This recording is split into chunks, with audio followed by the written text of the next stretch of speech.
नमस्कार बच्चों। आज मैं कक्षा 3 के विद्यार्थियों को हिंदी साहित्य पुस्तक का तीसरा अध्याय पढ़ाऊंगी, जिसका शीर्षक है सुंदर कौन। तो बच्चों, अब इस कहानी का सारांश क्या है हम यह जानेंगे। तो चलिए शुरू करते हैं। सर्वप्रथम हम इस कहानी को पूरा पढ़ेंगे, उसके बाद इस कहानी का क्या सारांश है हम यह जानने की कोशिश करेंगे। तो चलिए शुरू करते हैं। किसी जंगल में एक बारहसिंगा अपने परिवार के साथ रहता था। वह बहुत शक्तिशाली था। एक दिन घास चरने के बाद वह तालाब पर पानी पीने गया। तालाब का पानी स्वच्छ था। उसने पानी में अपनी परछाई देखी। अपने सींग देखकर वह प्रसन्न हुआ। उसने सोचा, ईश्वर ने मुझे कितनी सुंदर सींग दिए हैं। ये बिल्कुल मुकुट के समान है। पेड़ों की डालियों की तरह चारों तरफ फैले हुए वह मन ही मन मुग्ध हुआ और अपने सौंदर्य की प्रशंसा कर रहा था। तभी उसकी दृष्टि अपनी पतली टांगों पर पड़ी। उसे देखकर बारहसिंगा भगवान को कोसने लगा। हे भगवान, आपने मुझे इतने सुंदर सींग तो दिए, फिर उनके साथ इतनी पतली टांगे क्यों दे दी।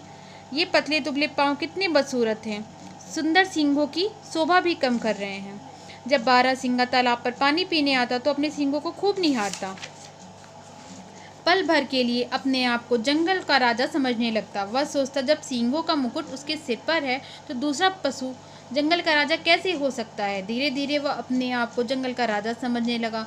अब वह शेर के अतिरिक्त किसी और पशु की परवाह नहीं करता था। जो पशु उससे ऊंची आवाज में बात करता था, उसे वह अपनी नुकीली सींग से मारकर घायल कर देता था। अब जंगल में कोई भी पशु बारहसिंगा से लड़ने का साहस नहीं करता था। सभी को उससे भय लगता था। परेशान होकर सभी पशु जंगल के राजा शेर के पास गए। उन्होंने शेर से बारहसिंगे की शिकायत की। उन्होंने कहा, महाराज, एक बारहसिंगा इतना घमंडी हो गया कि उसने सबकी नाक में दम करके रखा है। आप राजा हैं, अतः आपका कर्तव्य है कि आप हमारी रक्षा करें। धन्यवाद बच्चों। अब इस कहानी का पूरा अध्याय हम कल के वीडियो में पढ़ेंगे और साथ ही आपको इस कहानी का सारांश बताएंगे कि सुंदर कौन है। ठीक है, धन्यवाद।